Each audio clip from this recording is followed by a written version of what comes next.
ये record clear होना चाहिए। ओके। श्रीमती चर्चा नहीं होगी सर इसको। इत्फल एक बात बता दीजिए। श्रीमती प्रियंका गांधी वाडा।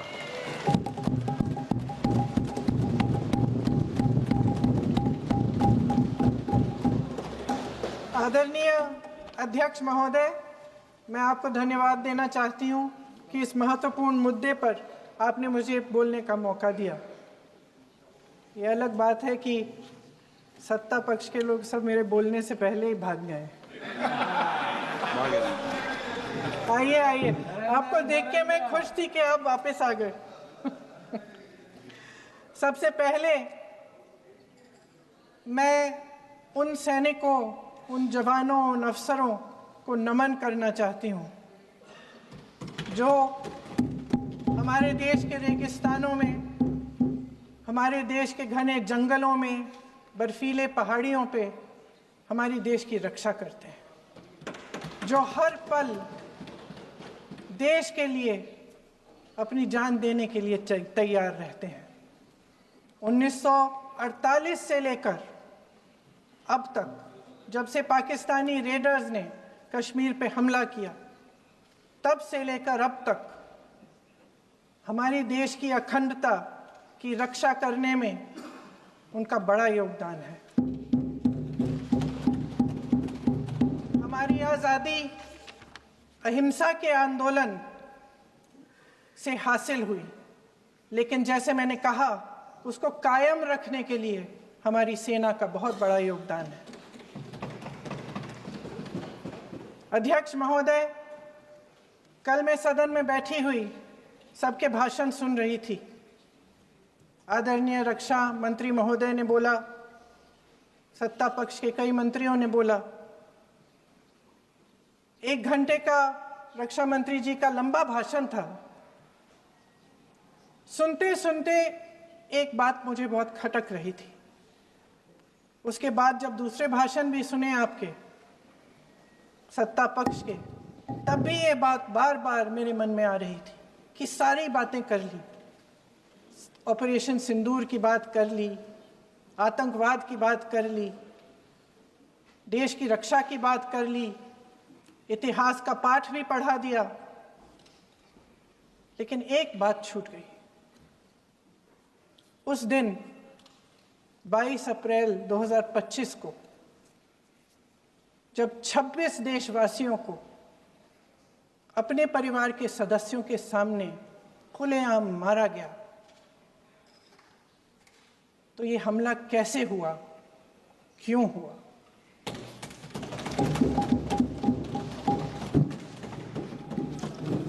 अध्यक्ष महोदय, ये लोग बैसारन वैली में, पहलगाम के पास कश्मीर में क्या कर रहे थे? आजकल पब्लिसिटी का दौर है, प्रचार का ज़माना है। कुछ समय से हमारी सरकार ये प्रचार कर रही थी कि कश्मीर में आतंकवाद ख़त्म हो गया है, कि कश्मीर में शांति है, अमन चैन है। प्रधानमंत्री जी ने खूब भाषण दिए, देशवासियों को कहा कि चलिए कश्मीर चलिए, सैर करिए। कई बार मैंने ये भी देखा मीडिया पर, टीवी पर, कि कश्मीर जाइए, ज़मीन खरीदिए, अब वहाँ अमन चैन है, शांति का वातावरण है। इसी बीच शुभम द्विवेदी, एक कानपुर के नौजवान, और उनके पूरे परिवार ने तय किया कि वो कश्मीर जाएंगे। शुभम द्विवेदी की 6 महीने पहले शादी हुई थी। उसकी पत्नी ने कहा कि उनके बीच एक ऐसा रिश्ता था, प्रेम और दोस्ती का ऐसा रिश्ता था कि वो एक दूसरे को बच्चों की तरह हंसाते थे।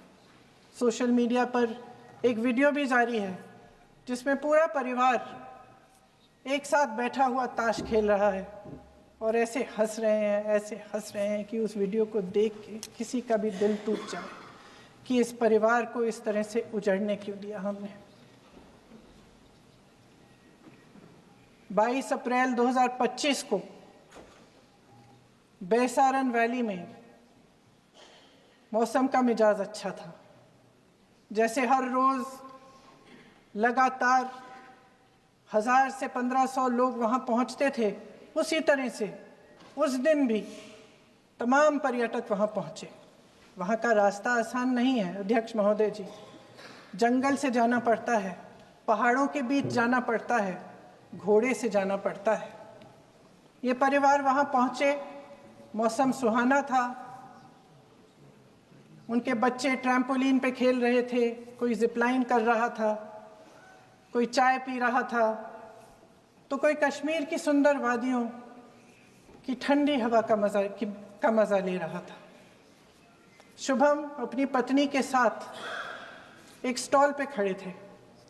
तभी अचानक 4 आतंकवादी जंगल में से निकलते हैं और शुभम को वहीं अपनी पत्नी के सामने मार डालते हैं।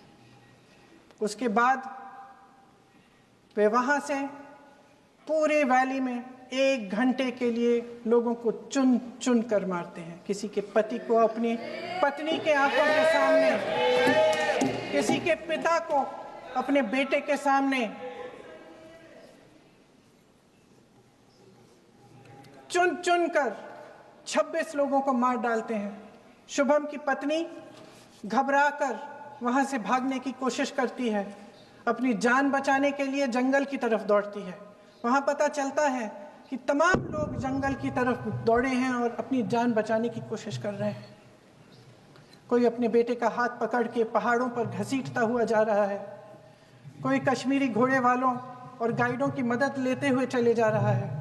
कोई रास्ता नहीं है, कोई तरीका नहीं है, लेकिन किसी न किसी तरह से शुभम की पत्नी के शब्दों में किसी ऐसी शक्ति ने हमको बचा कर रखा कि हमें किसी न किसी तरह से हम अकेले नीचे पहुंचे। और मैं उनके लफ्ज पढ़ना चाहती हूं, क्योंकि उन्होंने कहा कि इस पूरे समय जब 1 घंटे के लिए चुन चुन कर भारतीय नागरिकों को मारा जा रहा था, इस पूरे समय उसे एक सुरक्षाकर्मी नहीं दिखा, एक सैनिक नहीं दिखा।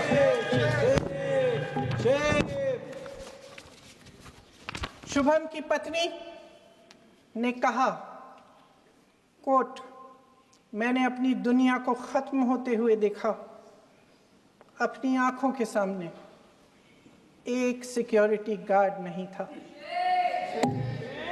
मैं ये कह सकती हूं कि देश ने, सरकार ने हमें वहां पे अनाथ छोड़ दिया था। सिक्योरिटी क्यों नहीं थी वहां? वहां पे एक सैनिक क्यों नहीं दिखा? क्या सरकार को मालूम नहीं था कि यहां रोज 1000 से 1500 पर्यटक जाते हैं? क्या सरकार को मालूम नहीं था कि यहाँ के पहुंचने के लिए जंगल के रास्ते से जाना पड़ता है? अगर कुछ हो जाएगा तो लोग वहां से निकल नहीं पाएंगे। एक चिकित्सा का इंतजाम नहीं था, फर्स्ट एड का इंतजाम नहीं था, कोई इंतजाम नहीं था, ना सुरक्षा का ना फर्स्ट एड का। इन लोगों को भगवान भरोसे छोड़ दिया गया। ये लोग वहां पे इस सरकार के भरोसे गए और इस सरकार ने उन्हें भगवान भरोसे छोड़ दिया।